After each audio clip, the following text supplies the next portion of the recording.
بسم اللہ الرحمن الرحیم۔ محترم سامعین، ناظرین و ویورز، السلام علیکم ورحمۃ اللہ وبرکاتہ۔ رب اشرح لی صدری ویسر لی امری واحلل عقدۃ من لسانی یفقہوا قولی۔ میں امید رکھتا ہوں کہ آپ اللہ تعالیٰ کے فضل و کرم سے خیریت سے ہوں گے۔ اللہ تعالیٰ آپ کو، آپ کے اہل خانہ کو ہمیشہ اپنی زمان میں رکھے، آمین۔ راہ ہدایت و نجات کے سلسلے کا ولاگ القرآن و حدیث اپنے یوٹیوب چینل بشیر رشیدی سے آپ کی خدمت میں پیش کر رہا ہوں۔ یہ روحانی اور قرآنی ولاگ جو سراسر باعث خیر، باعث برکت اور باعث ثواب ہے، روزانہ کی بنیاد پر میں اپنے یوٹیوب چینل بشیر رشیدی پر اپلوڈ کرتا ہوں۔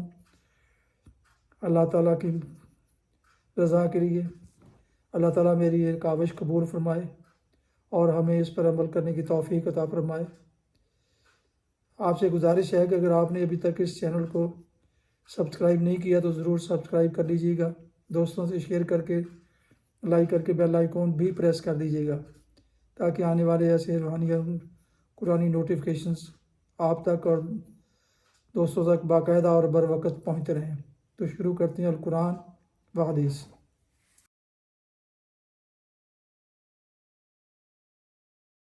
اعوذ باللہ من الشیطان الرجیم، بسم اللہ الرحمن الرحیم۔ ام حسبت ان اصحاب الکہف والرقیم کانوا من آیاتنا عجبا اذا والفتیۃ الی الکہف فقالوا ربنا آتنا من لدنک رحمۃ وہیئ لنا من امرنا رشدا فضربنا على آذانهم في الكهف سنين عددا ثم بعثناهم لنعلم أي الحزبين أحصى لما لبثوا أمدا۔ صدق اللہ العظیم۔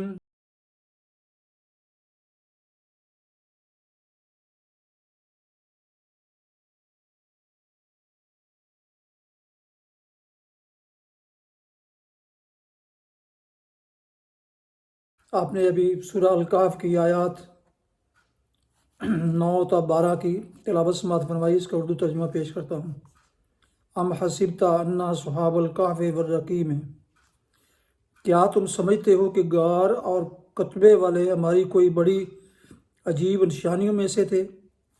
جب وہ چند نوجوان غار میں پناہ گزین ہوئے اور انہوں نے کہا، اے پروردگار، ہم کو اپنی رحمت خاص سے نواز اور ہمارا معاملہ درست کر دے، تو ہم نے انہیں اسی غار میں تھپک کر سال ہر سال کے لیے گہری نیند سلا دیا۔ پھر ہم نے انہیں اٹھایا تاکہ دیکھیں ان کے دو گروہوں میں سے کون اپنی مدت قیام کا ٹھیک شمار کرتا ہے۔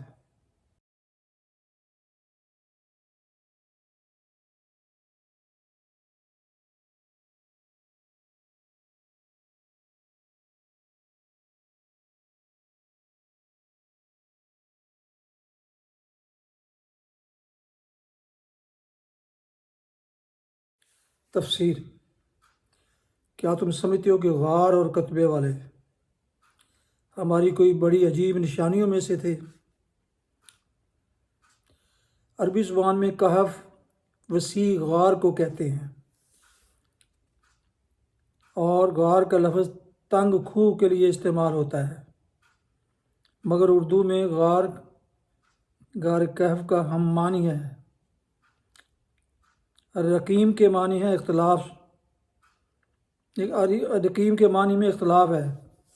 بعض صحابہ و تابعین سے منقول ہے کہ یہ اس بستی کا نام ہے جہاں یہ واقعہ پیش آیا تھا، اور وہ اہلا یعنی عقبہ اور فلسطین کے درمیان واقع تھی، اور بعض قدیم مفسرین کہتے ہیں کہ اس سے مراد وہ کتبہ ہے جو اس غار پر اصحاب کہف کی یادگار میں لگایا گیا تھا۔ مولانا عبدالکلام آزاد نے اپنی تفسیر ترجمان القرآن میں پہلی معنی کو ترجیح دی ہے اور یہ خیال ظاہر کیا ہے کہ یہ مقام وہی ہے جسے بائبل کی کتاب یشوع باب 18 آیت 27 میں رقم یا راکم کہا گیا ہے۔ پھر اسے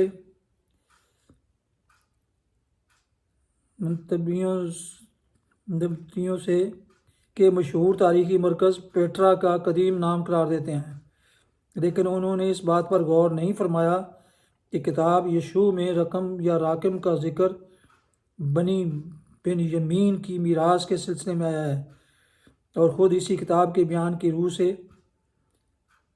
اس قبیلے کی میراث کا علاقہ دریائے اردن اور بحر لوط کے مغرب میں واقع تھا، جس میں پیٹرا کے ہونے کا کوئی امکان نہیں۔ پیٹرا کے کھنڈر جس علاقے میں پائے گئے ہیں، اس کے اور بنی بن یمین کی میراث کے درمیان تو یہودا اور ادمیہ کا پورا علاقہ حائل تھا۔ اسی بنا پر جدید زمانے کے محققین آثار قدیمہ نے یہ بات ماننے میں سخت عمل کیا ہے کہ پیٹرا اور راکم ایک ہی چیز ہیں۔ ہمارے نزدیک صحیح بات یہی معلوم ہوتی ہے کہ رقیم سے مراد قطبہ ہے۔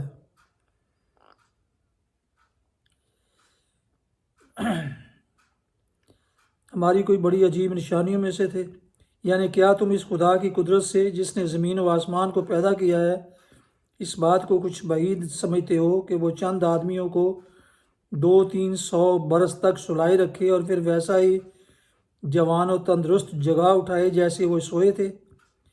اگر سورج اور چاند اور زمین کی تخلیق پر تم نے کبھی غور کیا ہوتا تو تم ہرگز یہ خیال نہ کرتے کہ خدا کے لیے یہ کوئی بڑا مشکل کام تھا۔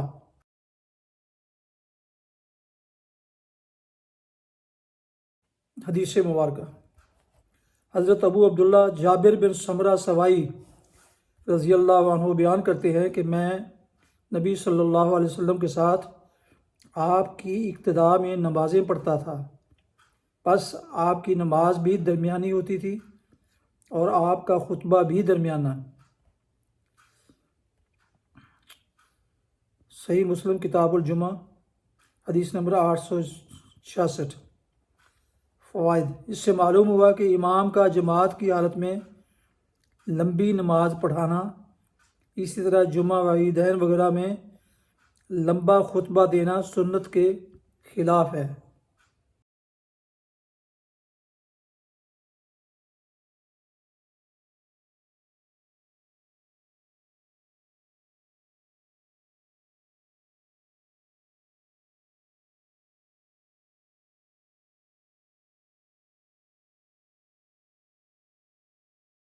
ناظرین و سامعین محترم اور پیارے ویورز، ابھی آپ سن رہے تھے اور دیکھ رہے تھے راہ ہدایت و نجات کے سلسلے کا ولاگ القرآن و حدیث، جس میں آج سورہ الکاف کی آیات مبارکہ 9 تا 12 کی تلاوت، ترجمہ و تفسیر بیان کی گئی۔ اس کے علاوہ ایک حدیث مبارکہ بھی پیش کی گئی، اور یہ ولاگ جو روحانی اور قرآنی ہونے کے علاوہ سراسر باعث خیر، باعث برکت اور باعث ثواب بھی ہے۔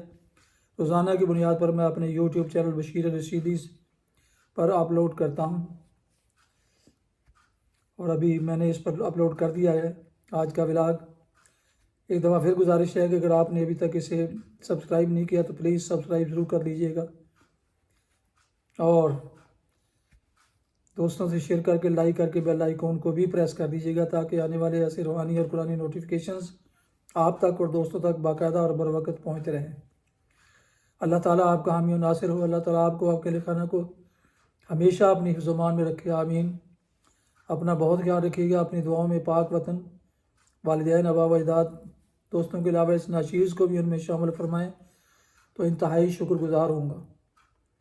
آج کا ولاگ ختم کرتے ہیں اس دعا پر کہ آپ اور آپ کے اہل خانہ جہاں بھی رہیں خوش رہیں، آباد رہیں، شاد باد رہیں، آمین۔